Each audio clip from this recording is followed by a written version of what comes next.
എനിക്കൊരു സ്പാർക്കിൻ്റെ ഒരു cluster metre വന്നിട്ടുണ്ടായിരുന്നു. കസ്റ്റമറുടെ പ്രോബ്ലം എന്ന് പറഞ്ഞാൽ ഇതുപോലെ മിന്നി കളിക്കലാണ്, ഓണായി വരത്തില്ല. ഇതിൻ്റെ നീഡിൽസും കറങ്ങി ഇപ്പുറത്ത് വന്നിട്ടുണ്ട്, സീറോയിലേക്കാൻ്റെ ആയിരുന്നു. ഇതെനിക്ക് റിപ്പയർ ചെയ്യണമെന്ന്. മീറ്ററിനെ ഇപ്പം ഞാൻ ഓൺ ആക്കിയിട്ടുണ്ട്. ചേട്ടൻ ഓണാക്കിയ സമയത്ത് കാണാൻ കഴിയുന്ന ഇതാണ്, ഫുള്ള് ബ്ലാങ്ക് ആയിട്ട് നിൽക്കുകയാണ്.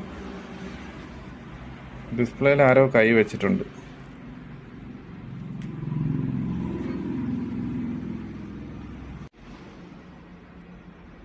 സ്പാർക്കിൻ്റെ ക്ലസ്റ്റർ മീറ്റർ അങ്ങനെ സക്സസ്ഫുള്ളി റിപ്പയർ ചെയ്തിരിക്കുന്നതാണ്. നേരത്തെ ഇത് ഓൺ ആവാത്തതിൻ്റെ ഇഷ്യൂ ഒക്കെ ഉണ്ടായിരുന്നു, ഫ്ലിക്കറിങ് ആയിരുന്നു. അതിൻ്റെ നീഡിൽസ് ഫുള്ള് കറങ്ങി ഇപ്പുറത്ത് കിടക്കായിരുന്നു. ഇതിപ്പോൾ ഫുള്ള് റിപ്പയർ ചെയ്തിട്ട് എല്ലാ സാധനങ്ങളും മാറിയിട്ടുണ്ട്. എന്തൊക്കെയാണ് വീക്കുള്ള എല്ലാം മാറിയിട്ടുണ്ട്. ഇനി ഇത് കുറേ കൊല്ലത്തേക്ക് കംപ്ലൈൻറ്റേ വരത്തില്ല. പിന്നെ ഡിസ്പ്ലേ ക്ലിയർ ചെയ്തിട്ടുണ്ട്. ഡിസ്പ്ലേ വിസിബിൾ അല്ലായിരുന്നു, അപ്പോൾ അത് ക്ലിയർ ചെയ്ത് പുതിയതുപോലെ ആയിട്ടുണ്ട്.